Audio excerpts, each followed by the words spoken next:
साक्षात् परब्रह्म तस्मै श्री गुरुवे नमः। अखण्डमण्डलाकारं व्याप्तेन चराचरं तत्पदं दर्शितं देवं तानमामि गुरुदेव। बोलो गुरु भगवान की जय।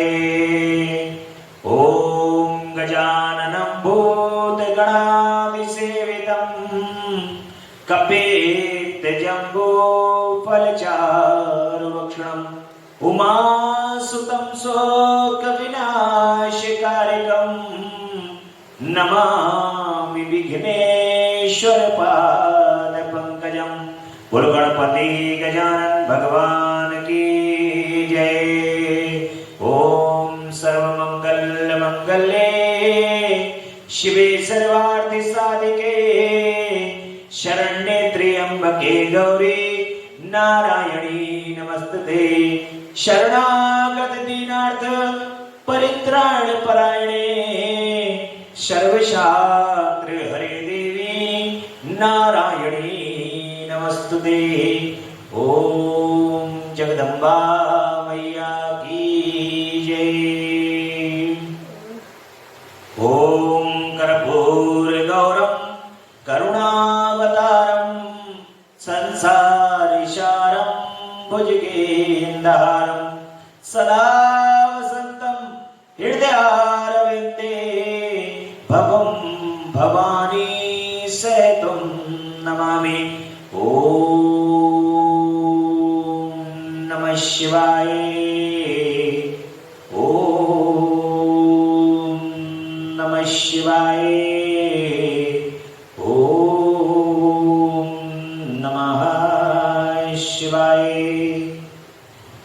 भगवान श्री गुरुदेव की असीम अनुकंपा से, माता पिता के आशीर्वाद, जगदम्बा परा अम्बा पराशक्ति की परम सानिध्यता, भोलेनाथ की परम कृपा, आप सभी भक्तों के भाग्य के कारण ही भगवान की आज कथा का 23वां दिन त्रिविंशति दिवसा कथा जो है वो 23वें दिन प्रवेश कर गई है। और अब कथा, भगवान की ये कथा परम पूर्ण आनंद की ओर, ऐसा परम आनंद जिसको आप धीरे धीरे धीरे धीरे ग्रहण करके अपने हृदय में समाहित कर रहे हैं और ये कथा आपको परम आनंद दे रही है। भगवान के कल की कथा में हम सुन रहे थे कि उन्होंने विभिन्न अवतारों के रूप में हमें दर्शन प्रदान किए हैं। भगवान शिव सगुण और निर्गुण दोनों रूपों में हमारे बीच में रहते हैं। सगुण रूप में प्रभु ने विभिन्न अवतारों को ग्रहण किया है और अपने भक्तों की अभिलाषाओं को पूर्ण करने के लिए ही सदैव भगवान अवतार लेते।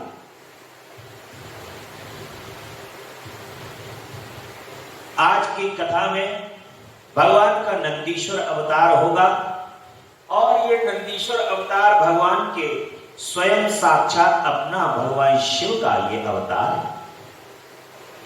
नंदी साक्षात भगवान शिव के ही स्वरूप हैं। आप महादेव के अंश से उत्पन्न होकर शिव को प्राप्त हुए और नंदी कहते हैं, शरद कुमार जी कहते हैं कि मैं ये वृतांत नंदी तुम्हें सुनाता हूं। स्वयं मैं आपके मुख से ये वृतांत सुनना चाहता हूं कि किस प्रकार से भगवान शिव का ये अवतार है। नंदीश्वर कहते हैं कि जिस प्रकार महादेव के अंश से जन्म लेकर मैं शिव को प्राप्त हुआ, उस प्रसंग का मैं तुमसे वर्णन करूं। एक समय की बात है, सिलाद नामक एक धर्मात्मा मुनि थे और पितरों के आदेश से उन्होंने आयोजित सुव्रत मृत्यु हुई पुत्र की प्राप्ति के लिए तप करके देवेश्वर इंद्र को प्रसन्न किया। उनके मन के अंदर की ये अभिलाषा थी कि किसी भी प्रकार से मेरे जो पुत्र की उत्पत्ति हो वो पुत्र अमर होना चाहिए, अल्प आयु नहीं होना। ऐसा उन्होंने अपने हृदय के अंदर विचार रखा और सुब्रत मृत्युहीन पुत्र की प्राप्ति के लिए इंद्र का तप कर रहे हैं। और इंद्र ने जब तब से इंद्र प्रसन्न हुए तो इंद्र ने कहा कि मैं ऐसा वरदान देने में सक्षम नहीं, इस प्रकार का वरदान देना, किसी को अमर कर देना मेरे बस की बात नहीं है। ये तो स्वयं महादेव के बस की बात है। ये कार्य तो महादेव के अलावा और कोई दूसरा कर नहीं सकता। फिर शिलाद ऋषि ने भगवान शिव की घोर तपस्या की और भगवान शिव की स्तुति। भगवान शिव उन पर प्रसन्न हुए और प्रसन्न होकर के भगवान शिव कहते हैं कि पूर्व काल में ब्रह्मा जी ने, मुनियों ने, बड़े बड़े देवताओं ने मेरे अवतार धारण करने के लिए तपस्या की है, आराधना की थी। इसलिए मुनि, यद्यपि मैं सारे जगत का पिता हूं, फिर भी तुम मेरे पिता बनोगे और मैं तुम्हारा नियोजित पुत्र होऊंगा और मेरा नाम नंदी होगा। भगवान कह रहे हैं कि सभी देवताओं ने तपस्या की, ब्रह्मा जी ने भी तपस्या की कि मैं जो हूं अवतार लूं, अवतरण लूं और अब मैं वो कार्य करने जा रहा हूं, नंदी के रूप में तुम्हारे यहां प्रकट होने जा रहा हूं, तुम मेरे पिता हो। मुनियों कहकर कृपालु भगवान शिव ने चरणों में प्रणिपात करके सामने खड़े हुए शिलाद मुनि की ओर को कृपा दृष्टि से देखा और आदेश दे वे तुरंत ही उमा सहित कहां से अंतर्ध्यान हो गए। अब शिलाद ऋषि अपने घर को आते हैं और घर पर वापस आकर के भगवान के जप तप में, नियम संयम में लग जाते हैं। इसके बाद शिलाद ऋषि की पत्नी उस समय उनको तेज रूप में दर्शन प्राप्त होते हैं, जैसे अग्नि के समान तेज प्रकाश होता है। इस तरीके से प्रकाश, खेत जोत रहे होते हैं, खेत जोतते जोतते उनको प्रकाश दिखाई देता है और कहते हैं कि तुम तो नंदी के सामने प्रकट हुए हो, तो इसलिए तुम्हारा नाम नंदी रखूंगा, नंदीश्वर रखूंगा। वैसे तो उन्होंने उनका नाम जो है गणपति रखा हुआ है, ग्रहपति। और बालक को सूर्य अग्नि के सदृश प्रभावशाली, त्रिनेत्र, चतुर्भुज, प्रकाशमान, जटा जूटधारी, त्रिशूल आदि आयुधों से युक्त सर्वदा रुद्र रूप में देखा। तब वे महान आनंद में निमग्न हो गए और उस प्रणव को नमस्कार करते हुए कहने लगे, शिलाद कि सुरेश्वर, चूंकि तुमने नंदी नाम से प्रकट होकर मुझे आनंद चित किया है, इसलिए मैं तुम आनंदमय जगदीश्वर को नमस्कार करता हूं। जैसे निर्धन को निधि प्राप्त हो जाती है, धन रूपी, तो बड़ा प्रसन्न हो जाता है, उसी प्रकार से शिलाद ऋषि जो है नंदी को पुत्र के रूप में प्राप्त करके बड़ा प्रसन्न हो जाते हैं। और फिर उनका सांगोपांग विधि से सब नामकरण संस्कार होता है। वेद अध्ययन के लिए उनको भेजा जाता है और उनके दो मित्र बन जाते हैं, वरुण और अग्नि उनके मित्र बन जाते हैं। जब वे धीरे धीरे करके बड़े होने लगते हैं तो वे वरुण और अग्नि उनके पिता से कह देते हैं, शिलाद ऋषि से, कि शिलाद ऋषि, ये पुत्र तुम्हारा अल्पायु है और ये अल्प आयु में ही मृत्यु को प्राप्त होगा, इस तरीके से बता। अब इनके पिता मन ही मन बड़े दुखी होते हैं, माता और पिता, परंतु नंदीश्वर कहते हैं कि मैं तो शिव, भगवान शिव के शरणागत में हूं। भगवान शिव की जब मेरे को शरणागत है तो इस तरीके का कोई प्रभाव मेरे जीवन के ऊपर कभी हो ही नहीं सकता। और भगवान शिव की घोर तपस्या करने लगे। भगवान शिव की घोर तपस्या करते करते भगवान शिव प्रसन्न हो जाते हैं और भगवान शिव प्रसन्न होकर के कहते हैं, नंदी को याद दिलाते हैं कि नंदी आप मेरा ही अंश हो, मेरे ही अंश से प्रकट हुए हो और मैं तुम्हें गणपत पद प्रदान करता हूं, अपने सबसे प्रिय गण के रूप में स्थापित करता हूं।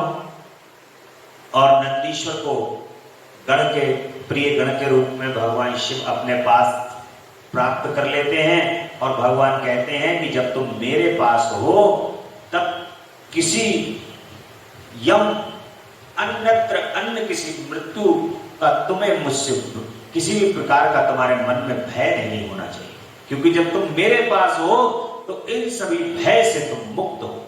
ऐसा भगवान शंकर नंदी से कहते हैं, बड़ा प्रेम करते हैं, दुलार करते हैं और प्रेम और दुलार करके नंदीश्वर का विवाह कर देते हैं। नंदीश्वर का विवाह भगवान शिव कर देते हैं उसी समय और कहते हैं तुम मेरे गण के रूप में स्थापित हो जाओ।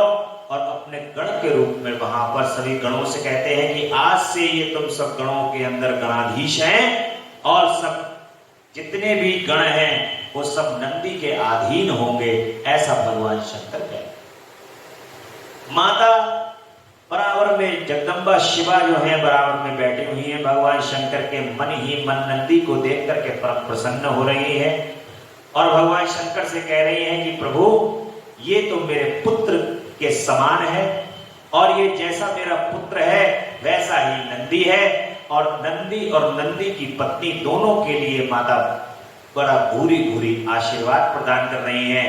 भगवान शिव जो है नंदी के गले में माला डाल देते हैं, उस माला के डालने से नंदी के 10 मुख और 10 हाथ बन जाते हैं और बड़े दिव्य रूप के अंदर नंदी प्रकट हो जाते हैं। भगवान शिव उनको अपने बराबर में स्थापित कर लेते हैं और कहते हैं कि तुम आज से दक्षिण मुख की तरफ करके मेरी तरफ को हमेशा मेरे सामने रहोगे और ऐसा करने से मुझे परम प्रसन्नता प्राप्त होगी जब तुम मेरे सामने दक्षिण मुख करके प्रकट रहो।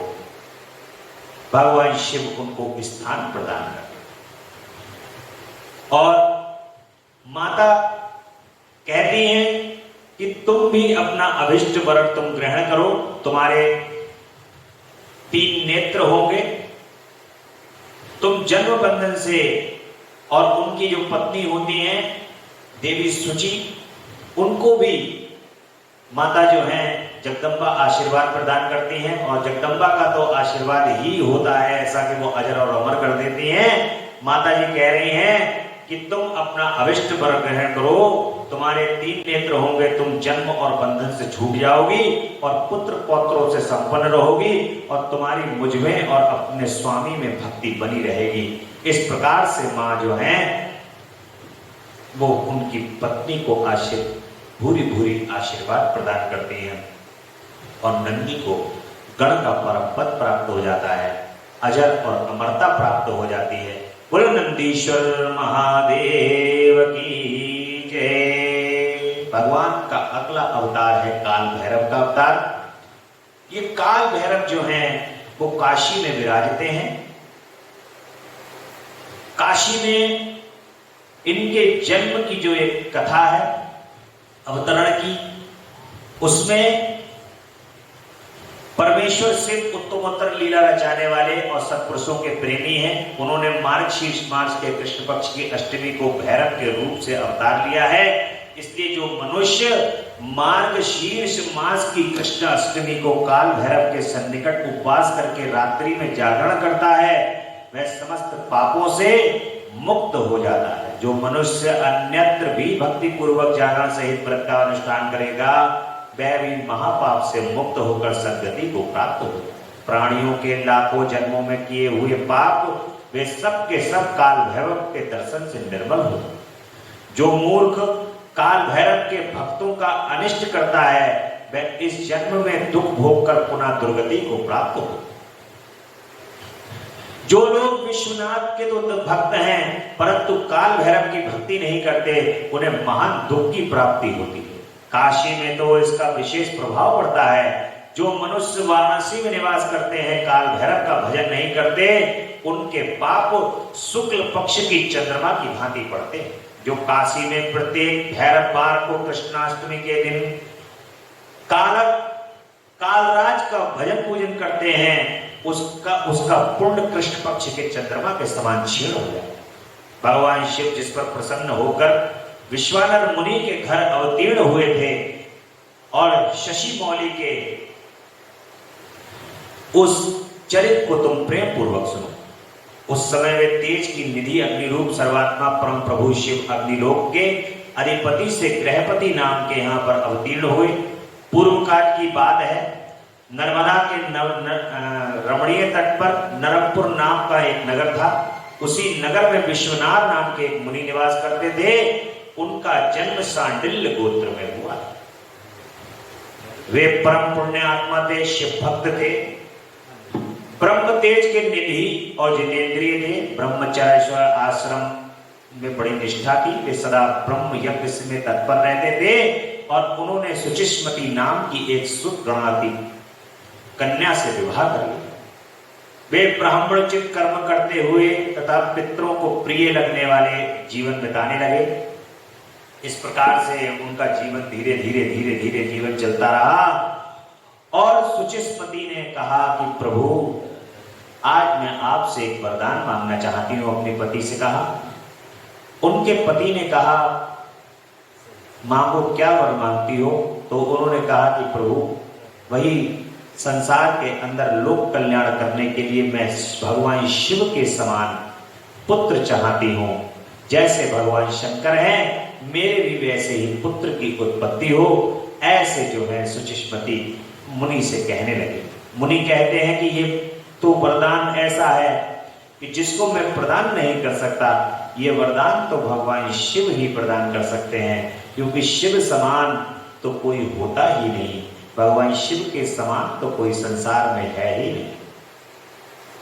उन दंपतियों की मन के अंदर जो अभिलाषा है, मुनि को मन के अंदर अपने मन ही मन सोचते हैं कि ऐसी अभिलाषा तो भगवान शिव पूर्ण कर सकते हैं। वो भगवान शंकर की घोर तपस्या काशी में जाकर के करने लगे। काशी में लिंगेश्वर महादेव के उन्होंने 1 वर्ष तक लगातार 12 महीने तक उन्होंने लगातार तपस्या की और 13वें वर्ष जैसी लगा भगवान शिव वहां पर बालक के रूप में प्रकट हो जाते हैं। 8 वर्ष के बालक के रूप में प्रकट होकर के मुनि से कहते हैं कि मुनि, तुमने मेरी घोर तपस्या की है, मैं तुम पर प्रसन्न हूं।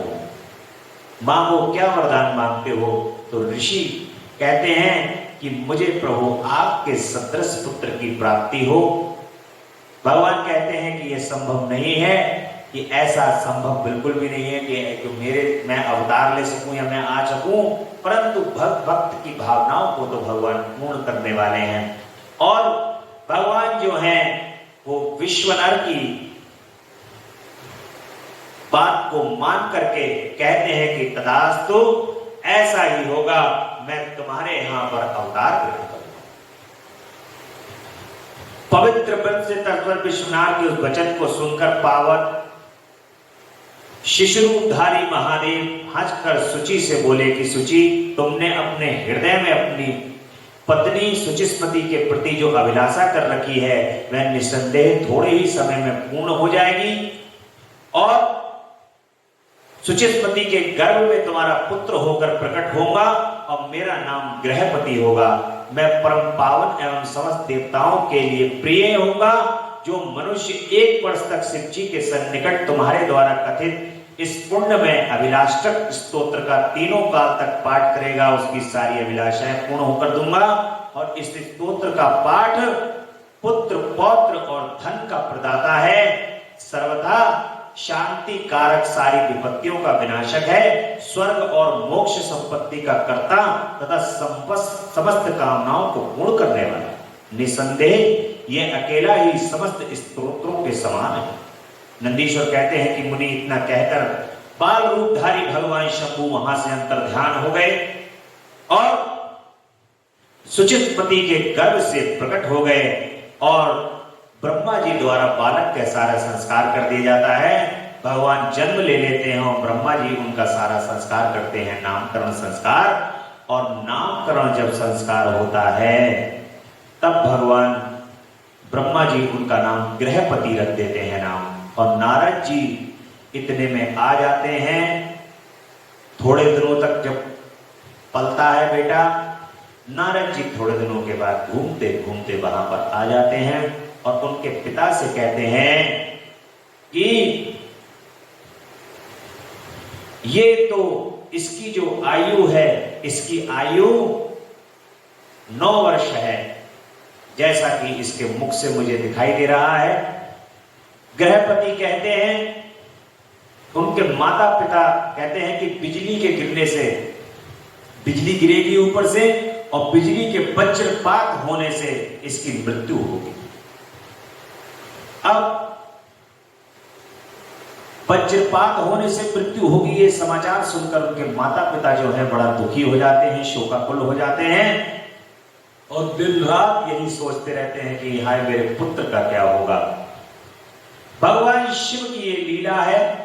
भगवान शिव के पुत्र के रूप में वहां गृहपति के रूप में वहां पर विराजित हैं। वो कहते हैं, गृहपति आते हैं, कहते हैं माता पिता आप शोक मत कीजिए, भगवान शिव सबको तारने वाले हैं, भगवान शंकर सबका कल्याण करने वाले हैं, फिर आप ऐसा क्यों कर रहे हैं? भगवान शिव सबकी रक्षा करने वाले हैं, मैं भगवान शिव की तपस्या करूंगा, उनको प्रसन्न करूंगा और भगवान शिव की आराधना करूंगा। गृहपति भगवान शिव की आराधना में लग जाते हैं और जब उनकी आराधना में तपस्या में लग जाते हैं, इतने में इंद्र प्रकट हो जाते हैं।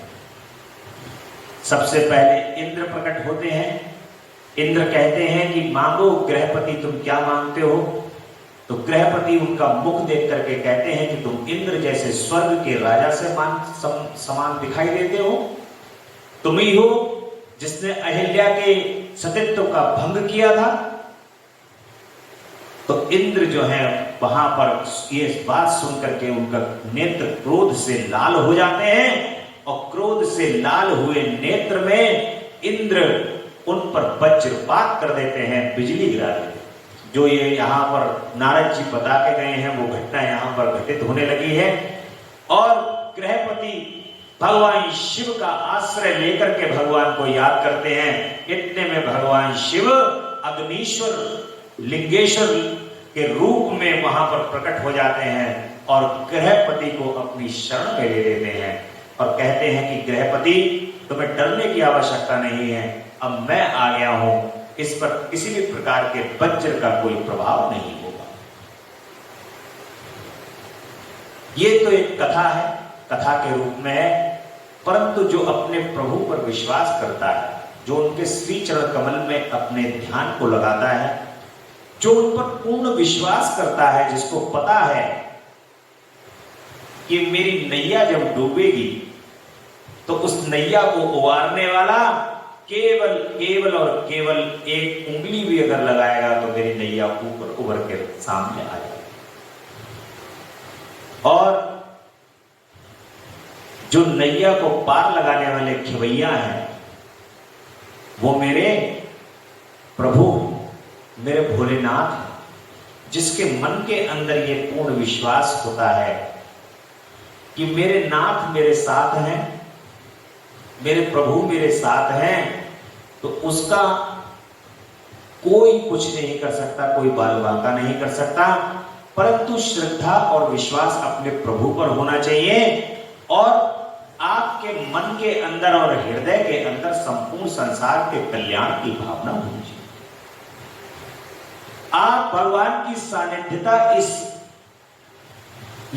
माने नहीं होनी चाहिए आपके अंदर कि मैं तो कुछ भी करूं मेरे प्रभु मेरे साथ हैं, मैं चाहे ये करूं, मैं चाहे वो करूं, मेरी मर्जी, ये नहीं होना चाहिए। आपके अंदर तो परम विश्वास ये होना चाहिए कि मैं तो सत्मार्ग पर चलते हुए और अपने प्रभु से प्रेम करते हुए परम प्रेम करता हूं, समस्त जगत का समस्त समाज का कल्याण हो, ये मेरे हृदय के अंदर भावना है। बाकी मैंने सब अपने भोलेनाथ पर छोड़ दिया। जब आप ये सोच लोगे कि मैंने सब कुछ अपने भोलेनाथ पर छोड़ दिया है, यहां पर एक प्रसंग याद आता है महाभारत काल का। भरी सभा में जब पांडव कौरवों से द्वीप क्रीड़ा के अंदर हार जाते हैं, तो उस समय द्वीप क्रीड़ा में हारने के बाद वो द्रौपदी को भी हार जाते हैं, सारा राज सिंहासन सब कुछ हार गए। दुशासन वहां पर द्रौपदी को उनके महल से खींच करके ला करके महल के अंदर ले आता है और कहता है कि ये द्रौपदी को दुर्योधन इशारा करता है कि इसका चीर हरण कर लो। यहां पर पांडवों को लज्जित करना है। और उस सभा के अंदर द्रौपदी जब खड़ी होती हैं तो चीख पुकार करके कहती हैं कि पितामह बैठे हैं, सभी ऋषि बैठे हैं, मुनि बैठे हैं, यहाँ पर गुरु द्रोणाचार्य बैठे हैं, कृपाचार्य बैठे हैं, परम ज्ञान को शास्त्र को जानने वाले बैठे हुए हैं, मेरे काका धृतराष्ट्र बैठे हैं। जब इतने लोग सब बैठे हैं तो ये सब मेरी रक्षा कर लेंगे। लेकिन दुर्योधन और दुशासन के सामने किसी का वहां पर विरोध करने का साहस नहीं हुआ। जब उसने सबका सहारा तक लिया द्रौपदी ने, तो उसने एक प्रभु भगवान श्री कृष्ण का सहारा लिया। देखिए, कृष्णा कृष्णा कृष्णा नाम है द्रौपदी का, और कृष्ण नाम है भगवान शिव, भगवान विष्णु का, यानी कि भगवान श्री कृष्ण का। और कृष्णा कौन है? द्रौपदी। हरे रामा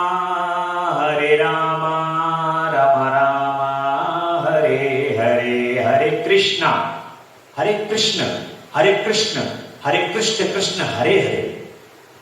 हमें जो जाप करना है वो हरे कृष्ण हरे कृष्ण हरे कृष्ण हरे हरे। कृष्णा, कृष्णा का मतलब द्रौपदी का जाप कर लिया आपने। अगर आप कृष्णा कहोगे तो द्रौपदी का जाप है, और कृष्ण कहोगे तो वासुदेव श्री कृष्ण है। इसलिए अपना परम मित्र है, परम सखा है, और परम सखा मानती हैं भगवान श्री कृष्ण को द्रौपदी। और उन्होंने जैसे ही अपने उन सभी परिवारजनों का, अपने गुरुओं का आश्रय छोड़ करके, जो कि वहां पर विराजित हैं, उनका आश्रय छोड़ करके मधुसूदन का आश्रय पकड़ा है। उन्होंने उनकी ओर निहारा है। जैसे ही कहा कि अब तो तुम्हारे जो मेरे हाथ का बल है, जिससे मैं रोके हुई हूं, अब तो वो भी समाप्त हो गया है। और अपने दोनों हाथों की साड़ी जो है, हाथ छोड़ करके हाथ ऊपर कर देती है और कहती है कि द्रौपदी कहती है कि अब तो तुम संभालो।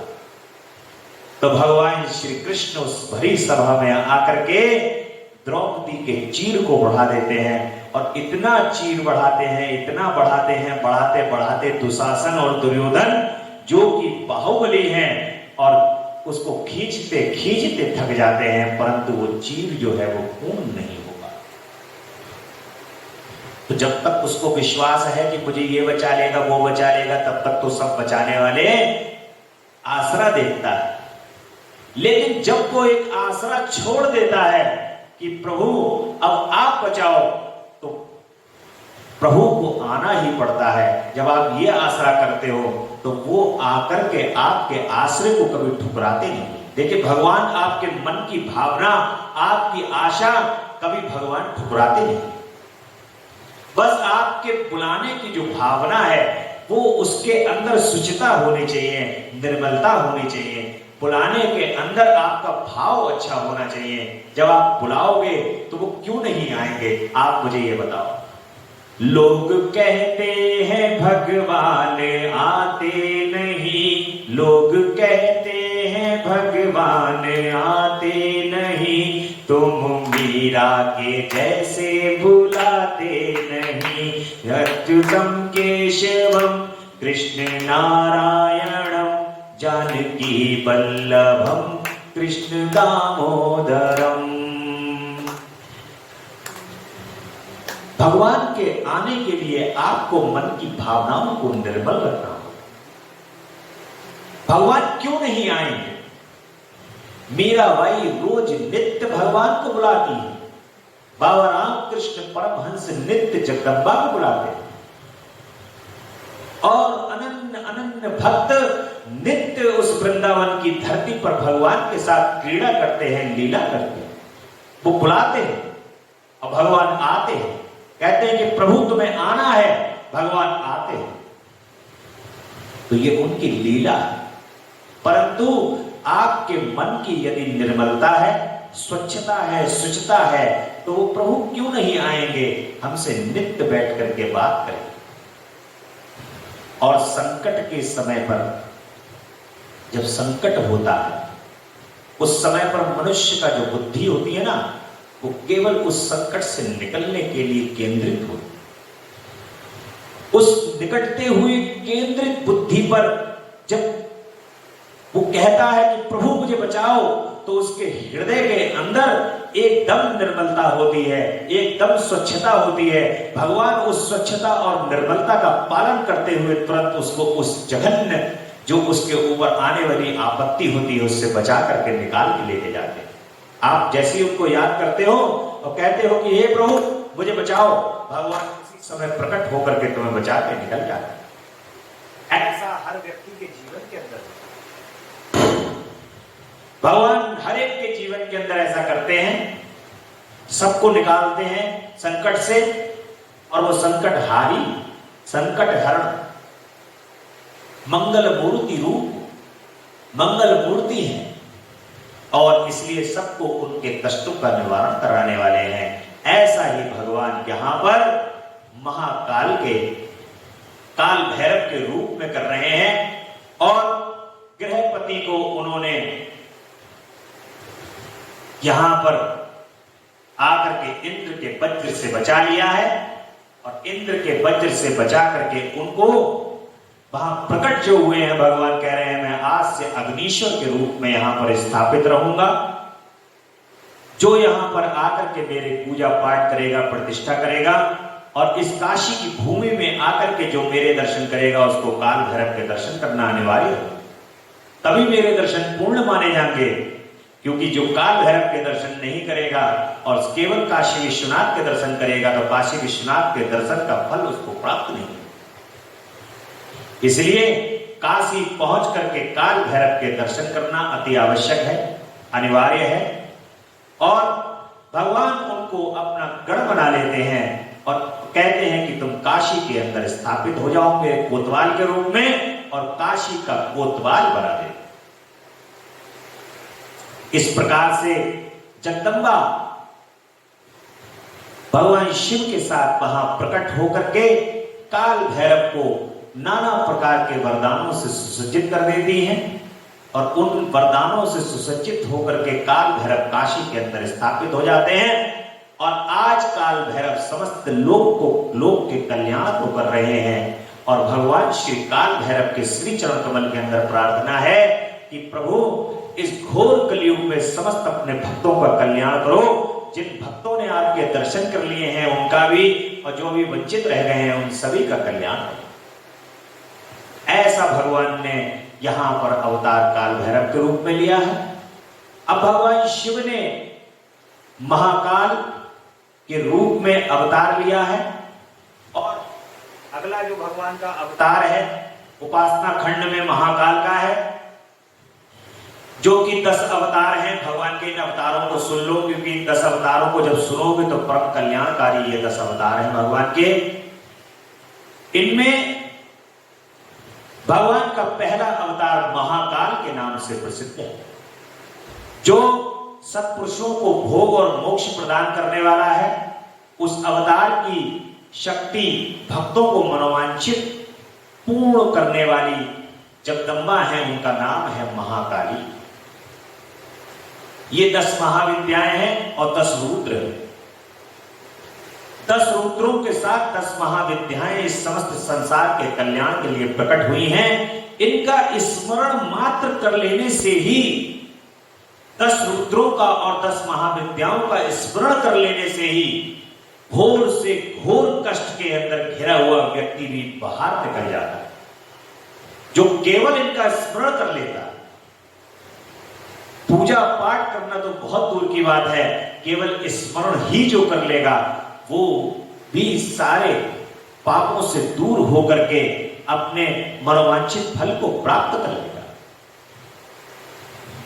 दूसरे, तार नाम का भगवान का अवतार हुआ है, जिनकी शक्ति है तारा देवी। वे दोनों भुक्ति मुक्ति के प्रदाता तथा अपने सेवकों के लिए सुखदायक हैं। और भगवान का तीसरा बाल भुवनेश नामक तीसरा अवतार है, जिसमें बाला भुवनेश्वरी शिवा शक्ति भुवनेश्वरी के रूप में हुई, जो सज्जनों को सुख देने वाली है। और चौथा, भक्तों के लिए भगवान का सुखद तथा भोग और मोक्ष प्रदाता षोडश का अवतार हुआ है। और श्री विदेश नामक जो कि षोडशी माता है, उनका 10वीं जो विद्या है भगवान शिव की शक्ति है, वो है षोडशी। और 5वां अवतार भगवान का भैरव के नाम से प्रसिद्ध है, जो सर्वदा भक्तों की कामनाओं को पूर्ण करने वाला है। इस अवतार की शक्ति का नाम है भैरवी, जिसको गिरिजा कहते हैं, जो अपने उपासकों की अभिष्टदायिनी है। और छठा भगवान शिव का अवतार है छिन्नमस्तक, जिनकी देवी जो है वो भक्त कामदा गिरिजा का नाम छिन्नमस्ता है। और संपूर्ण मनोरथों के दाता शंभू का 7वां अवतार है धूमवान, जो कि अवतार में श्रेष्ठ उपासकों की लालसा को पूर्ण करने वाले हैं। उन शिवा को धूमावती है। शिव जी का 8वां अवतार बगला मुखी का है, बगला मुख है, और उनकी शक्ति का नाम आनंददायिनी बगला मुखी है। 9वां अवतार भगवान का मातंग है, जो उसमें संपूर्ण अभिलाषाओं को पूर्ण करने वाली सर्वांगी माता मातंगी। और शंभू के भुक्ति मुक्ति फल प्रदान करने वाले 10वें अवतार का नाम कमल है, जिसमें अपने भक्तों का सर्वदा पालन करने वाली गिरिजा कमला कहलाई है। ये ही शिव के 10 अवतार हैं। ये सब भक्तों तथा सत्पुरुषों के लिए सुखदायक तथा भोग और मोक्ष के प्रदाता हैं। जो लोग महात्मा शंकर के इन 10 अवतारों को निर्भीक भाव से सेवा करते हैं, उन्हें ये नित्य नाना प्रकार से सुख प्रदान करते हैं। हे मुनि, इस प्रकार मैंने 10 अवतारों का महत्व का वर्णन किया है। तंत्र शास्त्र में तो ये सर्व काम प्रद बतलाया गया है। मुनि, इन शक्तियों की भी अद्भुत महिमा है। तंत्र आदि शास्त्रों में इस महिमा का सर्व काम प्रद से वर्णन किया गया है। ये नित्य दुष्टों को दंड देने वाली और ब्रह्म तेज की विशेष रूप से वृद्धि करने वाली ये 10 महाविद्याएं हैं। अब भगवान के अवतार जो हुए हैं, वो दुर्वासा ऋषि का अवतार हुआ है, अगला अवतार। और उस अवतार में शंभू के इस अवतार के चरित्र को, जिसने शंकर जी के धर्म के लिए दुर्वासा होकर प्रकट किए हुए थे, प्रेम पूर्वक उसे श्रवण करो। अनुसुईया के पति ब्रह्मवेत्ता तेजस्वी अत्रि ने ब्रह्मा जी के निर्देशानुसार पत्नी सहित ऋषिकुल पर्वत पर जाकर पुत्र मानस से घोर तप किया है। उनके तप से प्रसन्न होकर ब्रह्मा, विष्णु और महेश्वर तीनों उनके आश्रम पर गए। उन्होंने कहा कि हम तीनों संसार के ईश्वर हैं, हमारे अंश से तुम्हारे 3 पुत्र होंगे, जो त्रिलोकी में विख्यात तथा माता पिता का यश बढ़ाने वाले होंगे। यूं कहकर वे चले गए। ब्रह्मा जी के अंश से चंद्रमा हुए, जो देवताओं के समुद्र में डाले जाने पर समुद्र से प्रकट हुए। विष्णु के अंश से श्रेष्ठ संन्यास पद्धति को प्रचलित करने वाले दत्त उत्पन्न हुए। और रुद्र के अंश से मुनिवर दुर्वासा ने जन्म लिया। इन दुर्वासा ने महान अम्बरीश की परीक्षा की थी। अब सुदर्शन चक्र ने इसका पीछा किया। तब शिव जी के आदेश से अम्बरीश द्वारा प्रार्थना करने पर चक्र शांत हुआ। उन्होंने भगवान राम की परीक्षा की। काल में मुनि वेश धारण करके श्री राम के साथ ये शर्त की थी कि मेरे साथ बात करते समय श्री राम के पास कोई ना आए, जो आएगा उसका निर्वासन कर दिया जाएगा। दुर्वासा जी ने हट करके लक्ष्मण को भेजा। तब श्री राम ने तुरंत लक्ष्मण का त्याग कर दिया। उन्होंने भगवान श्री कृष्ण की परीक्षा की और उन्होंने रुक्मणी सहित रथ में जोता। इस प्रकार दुर्वासा मुनि ने अनेक विचित्र चरित्र किए और वे ही दुर्वासा ऋषि ने नाना प्रकार की, दुर्वासा ऋषि से सब डरते थे। एक समय की बात है, दुर्वासा ऋषि जो हैं वो पहुंच जाते हैं पांडवों, जब अज्ञातवास के अंदर पांडव थे तो दुर्वासा ऋषि अज्ञातवास में उस समय वहां पहुंच जाते हैं। और उनका ये स्वभाव है कि जो वो कह करके जाएं और वो कार्य अगर पूरा नहीं हो तो दुर्वासा ऋषि तुरंत श्राप से श्रापित कर देते। जब ये सभी ऋषियों सहित पांडवों के यहाँ पहुंचे तो वहां कुटिया में वन में रह रहे हैं, कुटिया बनाकर।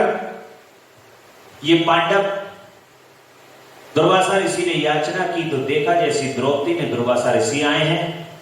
उन्होंने प्रार्थना की कि हे मुनि, मुझे आज्ञा कीजिए, मैं क्या कर सकती हूँ। तो दुर्वासा ऋषि ने कहा कि हम सभी स्नान कर करके पहुंच रहे हैं और तुम हमारे लिए भोजन, सुंदर भोजन तैयार करो। हम जब स्नान करके लौट के आएंगे तो तुम हमें भोजन कराना। द्रौपदी यहां पर चिंतित हो गई, आज तो मेरे ये पतियों का भस्म होना तय है और ये दुर्वासा ऋषि के श्राप से आज कोई बच नहीं पाएगा। भगवान श्री कृष्ण को याद करने लगी कि हे मधुसूदन हमारी रक्षा करो, हे प्रभु हमारी रक्षा करो। भगवान श्री कृष्ण इतने में आ जाते हैं और कहते हैं कि द्रौपदी बड़ी तेज भूख लग रही है, तुमने क्या बनाया है। भगवान से कहती है कि प्रभु हमारे यहाँ तो अन्न का एक भी दाना नहीं है। भगवान अपनी दृष्टि से देखते हैं और कहते हैं कि द्रौपदी तुम झूठ मत बोलो, जाओ तुम अपने पतीले के अंदर देखो, एक दाना वहां पर है। तो द्रौपदी जैसी जाती हैं, देखती हैं तो एक दाना चावल का उसके अंदर चिपका हुआ है। भगवान कहते हैं कि मेरे लिए तो मेरे उदर की पूर्ति करने को तो यही इस समय बहुत काफी है। भगवान उसको उठाते हैं और जैसे अपने मुख से लगाते हैं तो जितने ही ऋषि वहां पर आए हुए होते हैं सबका पेट ऐसे भर जाता है कि जैसे उनको पूरी का, खीर का, तरह तरह के व्यंजनों का स्वाद उनके मुख में आने लगता है। और सभी ऋषि कहते हैं कि अरे भैया अब तो स्नान करके तुरंत अपने अपने घर को चलो, उनके यहाँ तो कुछ खा ही नहीं पाएंगे। जब खा ही नहीं पाएंगे तो फिर उनके यहाँ जाने से क्या फायदा। सारे ही दुर्वासा ऋषि के साथ सभी ऋषि अपने अपने स्थान को वहीं लौट जाते हैं। भगवान द्रौपदी की लाज रख लेते हैं और पांडवों की रक्षा।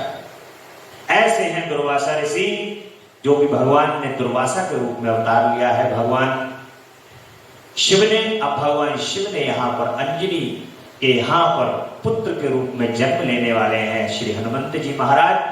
बोलिए हनुमंत जी महाराज की जय। हनुमान अंजनी सुतवायु पुत्र महाबली, रामेश फाल्गुन सखा पिंगा शमी विक्रम उदधि कर्मण सीता शोक विनाश लक्ष्मण प्राणदाता दशग्रीव दर्पा।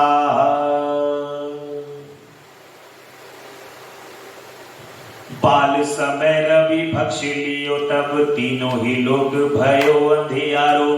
ताहि सो त्रास भयो जग के यह संकट काहू सो जात न टारो। कौन सो संकट मोर गरीब को जो तुमसे नहीं जात है टारो। बेग हरो हनुमान महाप्रभु जो कुछ संकट होए हमारो। को नहीं जानत है जग में कपि संकट मोचन नाम तिहारो। संकट मोचन नाम तिहारो। ऐसे हनुमंत जी महाराज का अवतरण भगवान शिव के 11वें रुद्र के रूप में होता है। अंजनी के गर्भ में भगवान शिव, जब भगवान विष्णु मोहिनी का रूप धारण करते हैं और मोहिनी का रूप धारण करके भगवान शिव कामदेव से उनकी रक्षा करते हैं। काम को वहां पर देवताओं की रक्षा करते हैं ताकि देवता जो हैं वो बचे रहें और राक्षस ही इनसे मोहित हो। और भगवान शिव ये कार्य करते हैं तो अपना जो उनके शरीर के अंदर जितना भी वीर्य होता है उसको संचित करके एक संपुट के अंदर एकत्रित कर लेते हैं। और वो संपुट का जो एकत्रित इस उनका वीर्य होता है उसको अंजनी के कर्ण के माध्यम से उनके गर्भ में स्थापित करा दिया जाता है।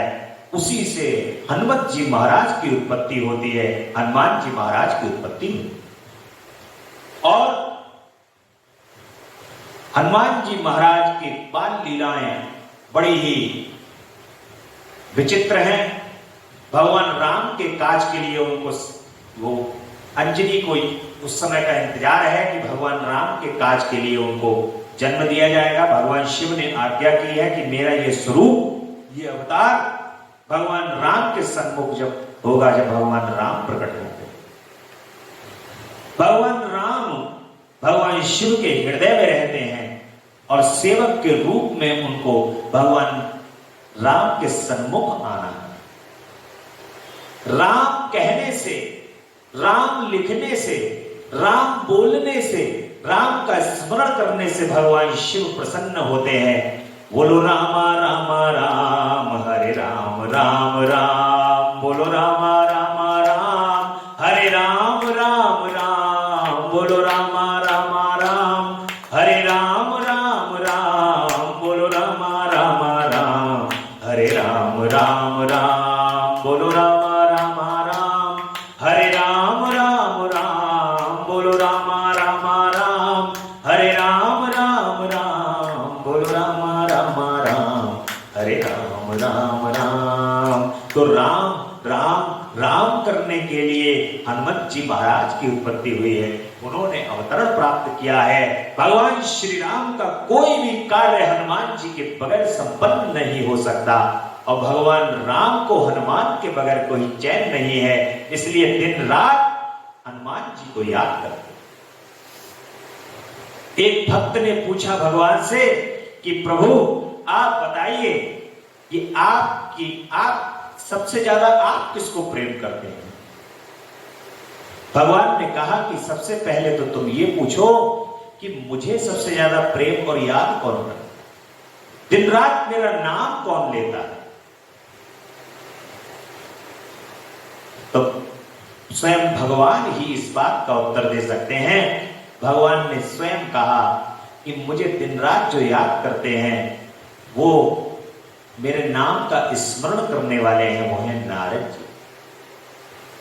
श्रीमन्नारायण नारायण नारायण, श्रीमन्नारायण नारायण नारायण, लक्ष्मी नारायण लक्ष्मी नारायण, ऐसे करके दिन रात विचरण करते हैं। कहते हैं कि जो मैं जिसको प्रिय हूं उसकी लिस्ट में सबसे ऊपर जिसका नाम है वो है नारद, और जिसको मैं प्रेम सबसे ज्यादा करता हूं उस लिस्ट में सबसे ऊपर नाम है हनुमान। हनुमान मुझे सबसे प्रिय है, मेरे प्राण है, मेरे प्राणों का नाम हनुमान है। भगवान कहते हैं कि मुझे सबसे प्रिय है हनुमान, और क्योंकि अतुलित बल धामम है शैलावदेहम, दनुजबन कृशानम ज्ञानिनाम यत्रणम, सकल गुण निदानम बालराणामधीशम, रघुपति प्रिय भक्तम पातिजातम नमामि। हनुमत जी महाराज जो हैं अतुलित बल है उनके अंदर, अतुलित बल। इंद्र के ऐरावत हाथी से करोड़ों गुना बल हनुमत जी महाराज के अंदर विराजित है, और वे हनुमान जी अभिमान से रहित हैं। इतना बल होने के बाद से अतुलित बल धामम हैम शैलावदेहम, दनुज बल कृशानम ज्ञानिनाम अग्रण्यम। वही हनुमान जी महाराज ज्ञानियों में अग्रणी, ज्ञानियों के ज्ञानी। सूर्य नारायण भगवान जिस वक्त हनुमान जी महाराज को मन के अंदर यह अभिलाषा हुई कि ज्योतिष सीखी जाए, तो हनुमान जी महाराज सूर्य नारायण भगवान से कहते हैं कि उनसे उत्तम कोई है ही नहीं, क्योंकि सारे ग्रह सूर्य के चक्कर लगाते हैं। तो उन्होंने कहा कि मुझे ज्योतिष सिखाओ। सूर्य नारायण कहते हैं कि मैं तो इतना तेज चलता हूं, इतना तेज मेरा वेग है कि तुम मेरे समान आ ही नहीं पाओगे। तो हनुमान जी कहते हैं कि आप चलो अपने रथ पर और मैं तुम्हारे बराबर बराबर चलता हूं, सिखाते चलो पढ़ाते चलो। हनुमान जी बाल समय रवि भक्ष लियो, भगवान कहते हैं कि बाल समय मैंने भक्ष लिए रवि को, इसलिए सुंदर फल समझ करके हनुमान जी जो है वो सूर्य को निगल जाते हैं और उनसे बाद में ज्योतिष शास्त्र की शिक्षा ग्रहण करते हैं। सूर्य नारायण भगवान ने उनको चलते चलते चलते चलते संपूर्ण ज्योतिष की शिक्षा प्रदान की। और भगवान हनुमत जी महाराज इतने दयालु, इतने कृपालु हैं कि बड़ी ही कम अवधि में हनुमान चालीसा के अंदर अंत में एक श्लोक आता है, चौपाई आती है कि जो ये पढ़े हनुमान चालीसा होए सिद्धि साखी गौरी सा। जो ये पढ़े हनुमान चालीसा होए सिद्धि साखी गौरी सा। जो सत बार पाठ कर कोई छूट ही बंदी महासुख होई। जो यह पढ़े हनुमान चालीसा होए सिद्धि साखी गौरी सा। ये सिद्ध होगा, इसको गौरीशा यानी भगवान शंकर ने कहा है कि ये सिद्ध है, सिद्ध है, सिद्ध।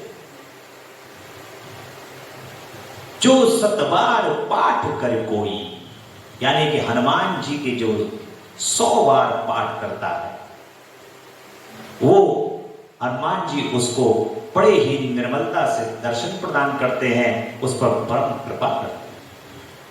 ऐसी भगवान की कृपा है और हनुमान चालीसा का प्रभाव है प्रभु का। उन्होंने अंजनी के पुत्र के रूप में जन्म लिया है और परम सुख, परम आनंद दे रहे हैं। हनुमान जी की भक्ति आज हमारे हृदय में, हम सभी को उनसे, उन हनुमत जी महाराज से श्री चरण कमल में प्रार्थना करनी चाहिए कि प्रभु हमारे भी हृदय के अंदर भक्ति जागृत, निर्मल भक्ति जागृत हो। जो भक्त भगवान से अभिलाषा ना रखता हो, वो भगवान हनुमत जी महाराज से भक्ति करना सीखे। अपने प्रभु से उनको कुछ नहीं चाहिए, अपने प्रभु का तो बस केवल दर्शन चाहिए। ऐसी भक्ति हनुमत जी महाराज। लाल देह लालील से और धर लाल लंगूर, वज्र देह जा दानव दलन, जय जय जय कपिशिव। बोले हनुमंत जी महाराज की जय।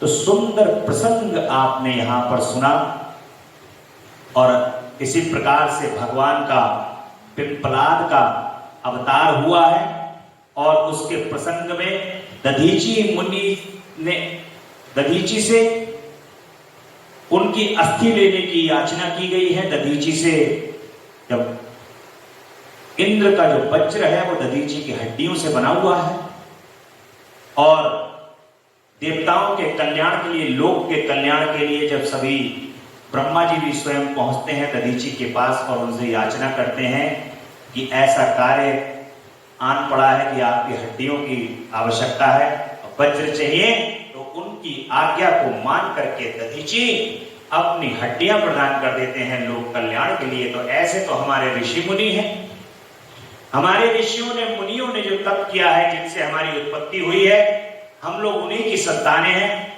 और इस संसार के अंदर कोई चाहे कुछ भी कह ले कि मैं फला फला हूं, ये हूं, इस धर्म का, उस जाति का हूं, वो सब ऋषियों की संतान है। सभी चाहे देवता हो गए, राक्षस हो गए, चाहे मनुष्य हो गए, इनका सबका जन्म ऋषियों से और मुनियों से इनकी उत्पत्ति हुई है इस संसार के। और उन ऋषियों की, मुनियों की हम संतान हैं। हम भी परोपकारी हैं, परंतु कलयुग के आने के बाद प्रभाव है, उस प्रभाव के कारण हम परोपकार भूल गए हैं।